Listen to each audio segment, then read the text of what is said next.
When we talk about pushing through challenges, most people imagine it's purely about willpower, a kind of mental toughness you either have or you don't.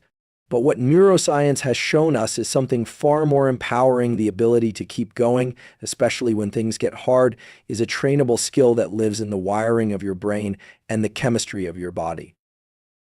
There's a system inside all of us involving dopamine, the prefrontal cortex, and the stress response circuits that determines whether we give up or whether we keep going. And here's the key: you can engage that system intentionally. You can teach your body and your mind to respond differently when fatigue hits, when failure threatens, when progress feels invisible. What I want to share with you today is not just motivational fluff, it's grounded in real science. You can force yourself to keep going, and doing so doesn't just get you through one challenge, it rewires your brain to make persistence your default setting.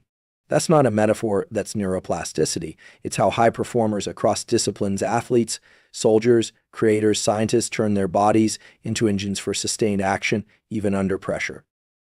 When we talk about motivation, we often imagine a burst of energy or an emotional high that pushes us to act. But real, sustained motivation, the kind that makes people endure difficulty, resist distraction, and continue moving forward when things get hard, is not just about emotion. It's deeply biological. One of the most critical players in this system is dopamine. Most people associate dopamine with pleasure or reward. They think dopamine is what you get after you succeed, like a chemical congratulations. But this is a misconception. Dopamine is not simply a molecule of pleasure, it's a molecule of pursuit. It is released when you anticipate something meaningful or valuable. More importantly, it's what allows you to continue putting in effort even before the reward arrives. In this sense, dopamine doesn't follow achievement. It precedes it. Inside your brain, dopamine acts as a kind of signal to keep going. It tells your system, this is worth pursuing. Stay on the path. When dopamine levels are high, tasks feel less effortful, and your mind becomes better at filtering out distractions. You can focus more easily. You experience a sense of purpose in the action itself. This is why certain people seem to enjoy the grind. They've trained their brains to release dopamine not only when they achieve goals, but while they are working toward them. And that is something anyone can learn to do. The process of increasing dopamine around effort is called dopaminergic reinforcement, and it begins with understanding how to intentionally direct your attention. When you focus on the benefits of the process, the growth, the resilience, the skill building, you start teaching your brain that effort itself is rewarding. Every time you remind yourself of how pushing through discomfort serves your long-term goals, you nudge your dopamine system to release just enough of the chemical to reinforce that behavior. Over time, your nervous system adapts to this pattern. It starts to anticipate dopamine during action, not just after results. That anticipation becomes fuel. The system is not just about feelings either, it's measurable. Studies using brain imaging have shown that when people believe their efforts are meaningful, the striatum, a region of the brain heavily involved in movement and motivation, lights up. That region is densely packed with dopamine receptors.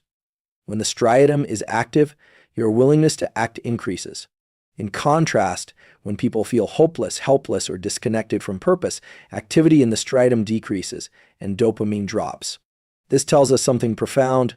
Motivation isn't just psychological. It is a physical, trackable state that can be strengthened or weakened depending on how we relate to our efforts. This is especially important during periods of stress, fatigue, or doubt. When you're tired, your body tries to conserve energy.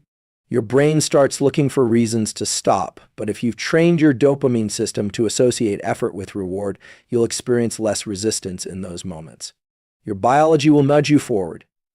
You'll still feel the difficulty, but it won't immobilize you. Instead, you'll experience what researchers call effort-induced dopamine, a boost that arrives because you're moving towards something meaningful, even if it's hard.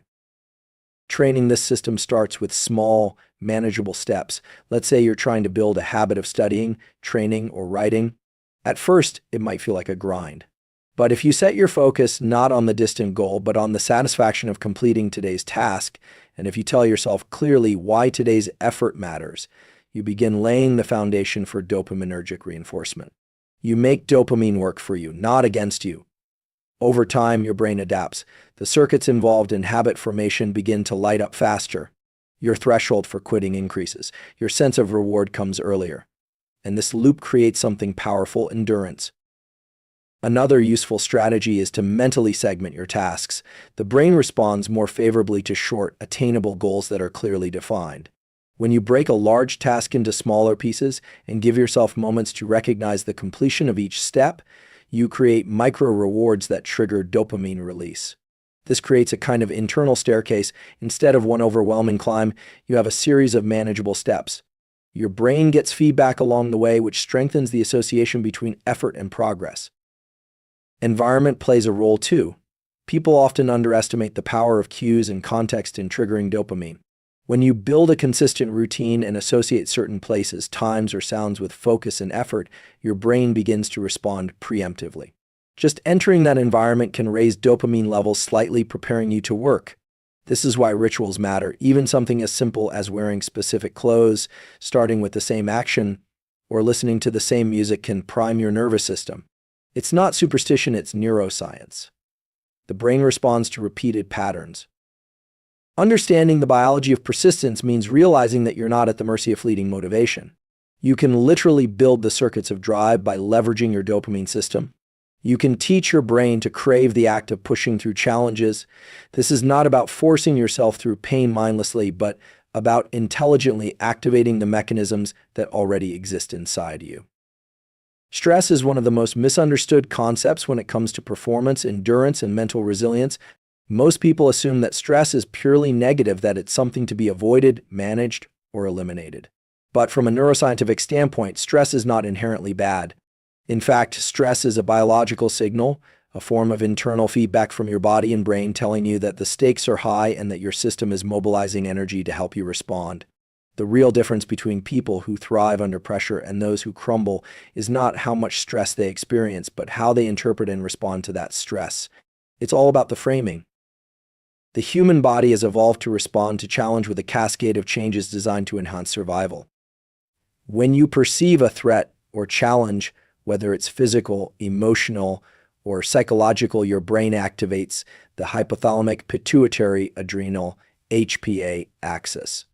This results in the release of cortisol and adrenaline, which increase alertness, raise your heart rate, and sharpen your focus. These effects are meant to help you engage more effectively with a difficult task, not shut you down. The problem is not the stress response itself, it's how we interpret it. When people believe that stress is harmful, that belief alone can lead to maladaptive outcomes. Cortisol levels spike higher, recovery becomes slower, and motivation diminishes. On the other hand, when people understand that stress is a sign of readiness and that their body is trying to support them, those same stress hormones can become performance enhancers. There is a term for this in neuroscience: cognitive appraisal. It refers to the way we evaluate a situation internally, and that evaluation directly influences the physiological response. Two people can face the exact same stressful event: an exam, a competition, a business pitch, but their internal appraisal can shift the way their body responds. One person might feel overwhelmed and shut down. The other might feel challenged but engaged. The difference lies in how the brain integrates the signal. If you can reframe stress as useful, if you can say to yourself, "My body is getting me ready," then you reduce the negative effects and enhance the positive ones. This reframing is not just a mental trick. Studies using functional MRI scans show that when people reappraise stress in a positive light, brain regions involved in threat detection, like the amygdala, become less active, while regions involved in focus, planning, and cognitive control, like the prefrontal cortex, become more active. This means that by shifting your mindset around stress, you are literally changing the brain circuits that determine how you behave under pressure. You are directing more resources to the systems that help you stay calm, clear, and effective. One of the most effective ways to put this into practice is to use what researchers call a challenge response instead of a threat response. When you experience stress, such as an increased heart rate, tightness in the chest, or rapid breathing, instead of labeling those sensations as signs of panic, you identify them as signals of engagement.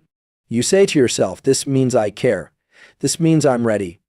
By doing this, you shift your internal narrative and unlock more adaptive responses from your nervous system. Breathwork can also play a crucial role here. Your breathing patterns are directly connected to the autonomic nervous system. When you take short, shallow breaths, you reinforce the body's stress response. But when you exhale longer than you inhale, such as with physiological sighs, you activate the parasympathetic system, which calms you down. This gives you a practical lever to pull when stress is rising. You can regulate your internal state not just through thoughts, but through direct control of your physiology. And when you combine breath regulation with mental reframing, you create a powerful feedback loop. The mind calms the body, and the body supports the mind. Over time, as you consistently reframe stress and use it as a signal rather than a warning, you build what psychologists call stress resilience. This means your threshold for stress increases. You become less reactive to minor discomforts and more capable of handling major challenges. Your body no longer interprets effort as danger but as opportunity. This shift rewires your neurocircuitry, particularly in areas like the anterior cingulate cortex and insula, which are involved in error detection and emotional awareness. These regions become more efficient at distinguishing real threats from false alarms. As a result, you become more composed, more focused, and more persistent. This isn't about pretending stress doesn't exist. It's about learning to listen to it and respond skillfully. Athletes, special forces operators, emergency responders, these are people who face immense stress, but they train themselves to interpret it differently. Their internal dialogue changes, their biology follows suit. And what's remarkable is that this kind of response can be trained. So you don't need to be born with a high stress threshold. You can build it by choosing how to interpret the signals your body sends you during moments of discomfort, strain, or fear. You can teach yourself to hear stress as a call to action rather than a sign to retreat. Mental fatigue is something every human encounters, especially when pushing toward a goal that demands sustained focus, repetition, or delayed gratification. It often appears as a kind of internal resistance, a quiet voice that says stop, slow down, take a break, or even quit. Most people think of mental fatigue as something purely psychological, a result of overthinking or being too busy.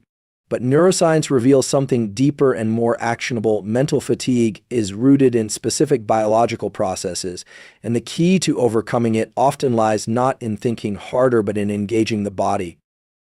Mental fatigue involves the depletion of neurochemicals that support attention, decision-making, and executive function, primarily dopamine, norepinephrine, and acetylcholine.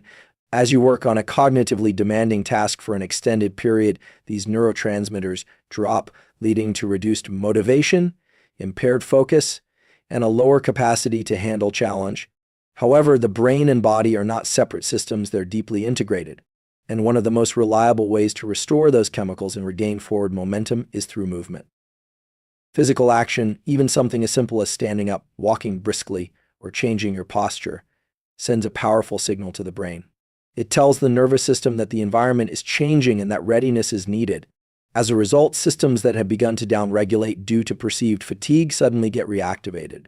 This includes the release of dopamine in the striatum, which is essential for initiating and sustaining action. It also includes increased activity in the reticular activating system, a network in the brainstem responsible for wakefulness and alertness. These aren't just abstract brain mechanisms, they're the very systems that decide whether you continue or give up. One of the most compelling findings in behavioral neuroscience is that movement can override mental fatigue by re-engaging the circuits responsible for motivation. For example, when subjects in controlled studies were asked to perform repetitive or challenging mental tasks and then take short breaks involving physical movement, such as stair climbing or brisk walking, their cognitive performance rebounded significantly compared to those who sat still. The simple act of activating large muscle groups sends signals to the brain that resources are available, and that effort is not only possible but worth continuing. This is why posture also matters. When your body slouches, your diaphragm becomes compressed, your breathing shallows, and your nervous system starts to enter a more passive state. In contrast, when you sit or stand upright with your chest open and your gaze lifted slightly above the horizon, your physiology shifts toward alertness. Visual focus plays a role here as well. When you are fatigued and your eyes drift downward or become unfocused, your brain receives a signal that the current state is one of low engagement. But when you deliberately look forward or upward, especially at a distance, you activate circuits in the visual system that are closely tied to action readiness. This changes the tone of your entire nervous system, increasing your capacity to stay engaged. Another critical tool to combat mental fatigue is respiration. The way you breathe directly influences the balance between the sympathetic and parasympathetic branches of the autonomic nervous system. When you perform a physiological sigh, 2 inhales through the nose, followed by a long exhale through the mouth, you reduce carbon dioxide in the bloodstream, lower your heart rate, and reset your level of arousal. This brief intervention takes only seconds, but it can drastically improve your ability to re-engage after a slump. Mental fatigue often leads to shallow, unconscious breathing patterns that reinforce a sense of lethargy. By consciously changing your breath, you regain access to mental clarity and control. There's also a cognitive dimension to this. When we experience mental fatigue, the narrative we tell ourselves often becomes self-defeating. We start to think, I can't do this anymore, or I need to rest. But these thoughts are not always accurate reflections of physical or cognitive limits. They're often protective signals from a brain that has learned to associate effort with danger. However, when you override that signal with deliberate physical action, you teach your brain that fatigue is not always a stop sign, it can be a checkpoint. That distinction is critical because it changes your threshold for effort.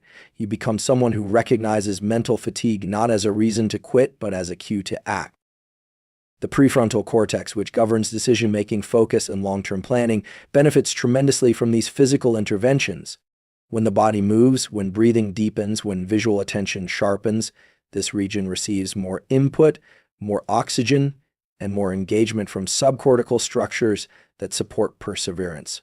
Over time, the feedback loop between body and brain becomes more efficient. You experience fatigue, you move, you breathe, you focus, and the fatigue recedes. This builds what's known in psychology as self-efficacy, the belief that you have the tools to meet challenges. That belief, when paired with physiological action, becomes a form of self-generated momentum. This is not about ignoring rest or denying the importance of recovery. True fatigue, especially sleep deprivation or burnout, should be respected and addressed. But what most people call fatigue is often a reversible state that results from being mentally overloaded, physically passive, and emotionally disengaged. The good news is that this state is not fixed. It can be shifted in minutes by engaging the body in simple but deliberate ways that send new signals to the brain. In doing so, you regain access to your energy, your drive, and your purpose without needing to wait for motivation to magically return.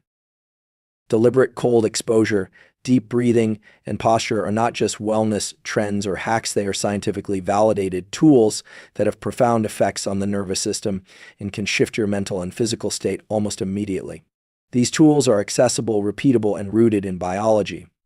When used with intention, they allow you to interrupt patterns of fatigue, anxiety, or distraction and replace them with a state of readiness, focus, and drive. Understanding how and why these tools work gives you an edge in moments when motivation is low and the impulse to stop feels overwhelming. Deliberate cold exposure, such as taking a cold shower or immersing yourself in cold water, activates the sympathetic nervous system. This is the system responsible for alertness, energy mobilization, and action. When you expose your body to cold, norepinephrine is released throughout the body and in the brain. This neurotransmitter increases alertness, enhances mood, and improves attention. In addition to its cognitive effects, norepinephrine has a direct influence on the body's ability to withstand stress. It strengthens the neural circuits involved in resilience and reduces baseline inflammation. From a behavioral standpoint, cold exposure teaches you to stay calm in discomfort. When you deliberately stay present in the cold and control your breath, you train your nervous system to override panic and reset your stress threshold. This carries over into everyday life. When you learn to stay mentally composed during a cold plunge, your brain encodes that ability as part of your response repertoire. Later, when you encounter a difficult conversation, a moment of hesitation during a workout, or a creative block, your nervous system recognizes the discomfort but no longer reacts with avoidance. Instead, it understands that stress can be endured and that breathing and mental control can guide you through. This is not just theory, it's observable in changes to heart rate variability and activation of specific brain regions like the insula and prefrontal cortex, which are involved in self-awareness and behavioral control. Deep breathing, particularly specific patterns such as box breathing or the physiological sigh, allows you to access and regulate your autonomic nervous system. The system governs your internal states, and its balance between sympathetic fight or flight and parasympathetic rest and digest determines how you feel and how well you perform. Most people breathe shallowly and unconsciously, which reinforces stress responses. But when you shift to intentional breathing, inhale deeply, pause, exhale fully, you send a signal to your brainstem that the environment is safe and under control. This immediately shifts your internal state. Cortisol drops, heart rate slows, and the prefrontal cortex regains control over emotional and impulsive reactions. One breathing technique that stands out is the physiological sigh, 2 quick inhales through the nose, followed by a long exhale through the mouth. This method, rooted in both animal and human biology, helps release carbon dioxide efficiently, reset the diaphragm, and reduce anxiety almost instantly. When used strategically during moments of overwhelm or decision fatigue, it can help clear mental fog and restore clarity. These breaths also trigger interoceptive awareness, your brain's ability to sense and regulate internal conditions. This awareness is a crucial component of persistence. It helps you detect early signs of quitting or disengagement and gives you the opportunity to redirect. Posture is another overlooked but powerful lever. The position of your body feeds constant sensory information to the brain. When you slouch or collapse inward, your nervous system interprets that as a cue of withdrawal, defeat, or submission. These signals decrease the likelihood of continued effort. In contrast, when you stand or sit upright with an open chest, elevated chin, and forward gaze, you trigger circuits related to approach and action. These circuits, located in the midbrain and connected to the prefrontal cortex, are activated not only by mental intention, but also by physical cues. In evolutionary terms, this posture is associated with confidence and alertness. Your physiology listens to your posture and adjusts your mental state accordingly. Visual focus also plays a role here. When you're under stress, your pupils constrict and your visual field narrows, which can trap you in a reactive tunnel vision state. But when you deliberately expand your gaze, looking at the horizon, broadening your peripheral awareness, you signal your brain that you are in control. This increases activity in the parasympathetic nervous system and helps de-escalate emotional reactivity. These shifts are subtle but powerful. They affect your ability to engage with effort rather than avoid it. What unites these tools, cold exposure, breathwork, and posture, is their immediacy. You don't need to wait for the right mindset to begin using them. You use them to create the mindset. You leverage the body to influence the brain, and that is a much more reliable pathway to action than waiting for motivation. Over time, using these tools consistently teaches your nervous system to default to resilience. The more you use them, the more they become automatic responses to challenge, discomfort, or hesitation. This is how elite performers build discipline. They don't rely on emotional inspiration, they shape their internal state through deliberate physiological action. Forward movement, both literal and metaphorical, is deeply wired into the human nervous system as a signal of progress and control. When you are moving forward, walking, running, even taking a step, you are engaging a neural circuit that includes the basal ganglia, motor cortex, and midbrain structures like the periaqueductal gray and the superior colliculus. These systems are not just responsible for coordinating physical movement, they are intimately tied to motivation, emotional regulation, and the suppression of fear. This is because, in evolutionary terms, moving forward toward a goal, or even through adversity, signals to the brain that there is purpose and agency, which suppresses passivity, hesitation, and anxiety. When the body is in motion, especially in a forward direction, it creates a cascade of neurochemical changes that alter your perception of effort and enhance your sense of control. For example, movement activates dopaminergic pathways in the brain, particularly those that project from the ventral tegmental area, VTA, to the nucleus accumbens and prefrontal cortex. These pathways are not only responsible for the experience of reward, but also for the anticipation of reward. In simpler terms, when you begin to move even when you don't feel like it, you prime the brain to expect progress. That anticipation itself increases motivation. It creates a loop where action leads to more desire for action. The power of forward movement is so deeply ingrained that even animals in high-stress situations will often survive or recover better if they can continue moving. In experiments, rodents placed in threatening environments but given the ability to run or move recover from fear and trauma more quickly than those that remain frozen. The act of moving changes their internal state. It tells the nervous system, I am not stuck. I am not prey. I have options. Humans respond similarly. One of the best interventions for psychological paralysis, whether from anxiety, indecision, or fatigue, is to walk. Not just because of the exercise, but because of what forward locomotion tells the brain. That message is simple and ancient. You are still in control. Walking, in particular, has additional benefits because of the bilateral stimulation it provides. When you walk, your eyes naturally engage in what's called optic flow, a rhythmic, side-to-side movement as you scan your environment. This optic flow is interpreted by the visual system and communicated to brain regions involved in threat detection and arousal. When the brain sees this consistent visual pattern, it downregulates the amygdala and other stress-related structures. This is one reason people feel calmer after a walk or even a brief stroll. The nervous system associates that rhythm of movement and visual processing with safety and progress.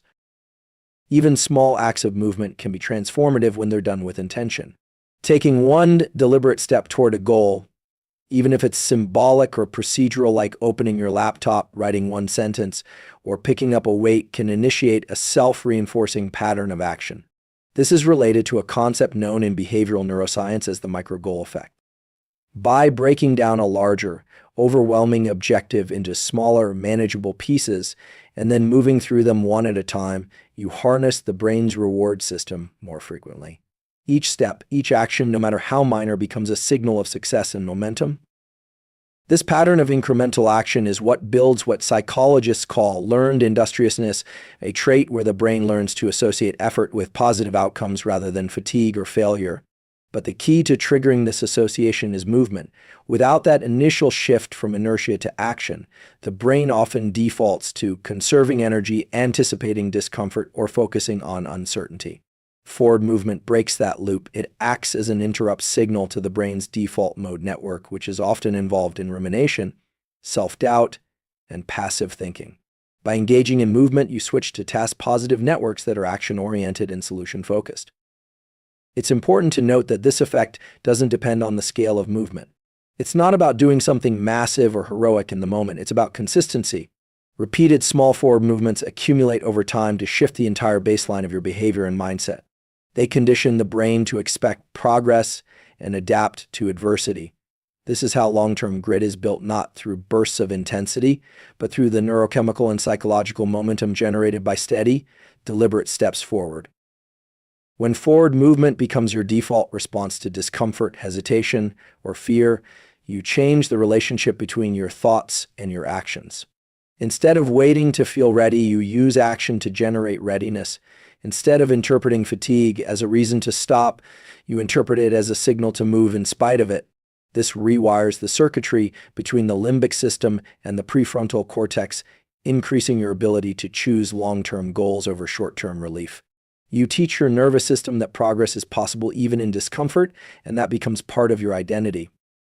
The ability to persist when everything in your system is telling you to stop is one of the most powerful traits a person can develop, and it relies heavily on understanding the biology of self-regulation and internal override. The human nervous system is designed for survival, which means it is constantly scanning for threats: physical, emotional, energetic. When it perceives stress or depletion, it often initiates a kind of internal braking mechanism, reducing energy output, increasing fatigue signals, and elevating emotional resistance. This system has evolutionary value, but in modern life, where most challenges are psychological rather than physical threats, the survival response can become a barrier to growth. Learning to override it is not about ignoring your biology. It's about understanding how to engage with it consciously and take control. One of the key mechanisms in this process is interoception, the brain's ability to detect internal bodily states like heart rate, breathing rhythm, temperature, and fatigue. These signals are constantly being interpreted and relayed to parts of the brain like the insula, anterior cingulate cortex, and prefrontal cortex.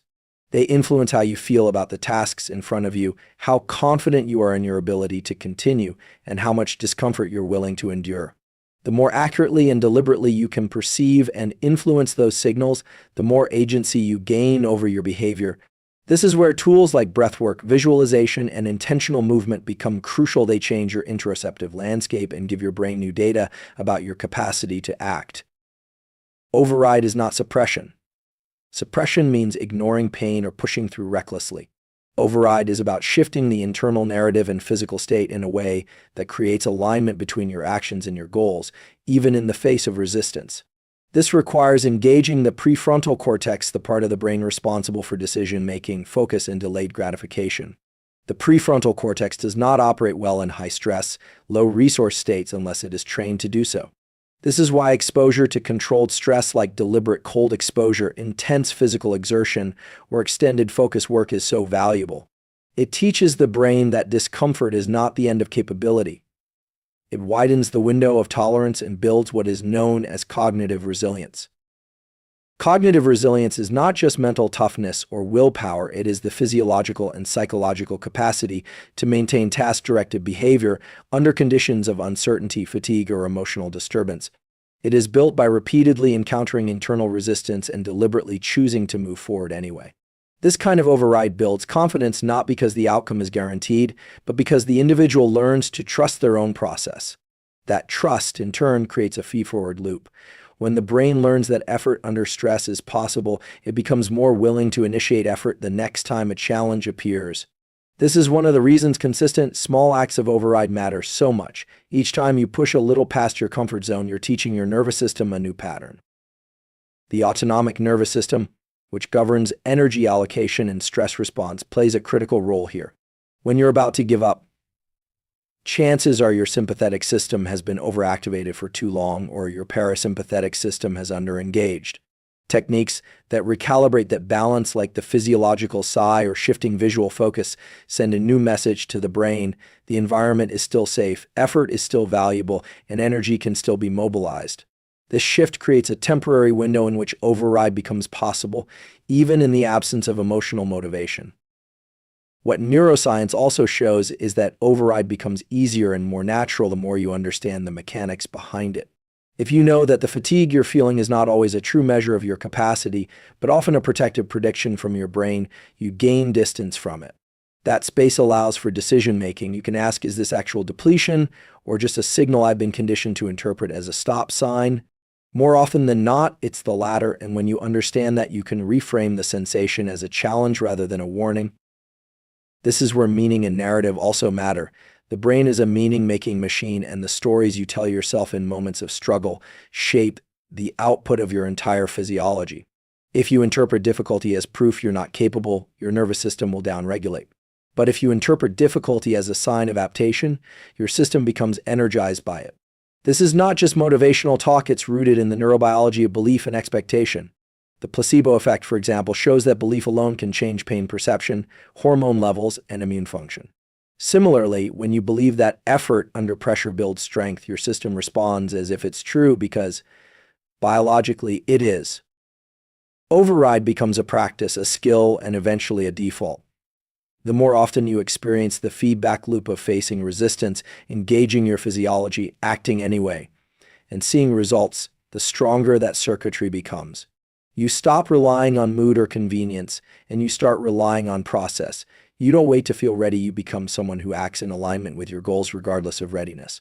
That is what builds a durable identity rooted in perseverance and grit.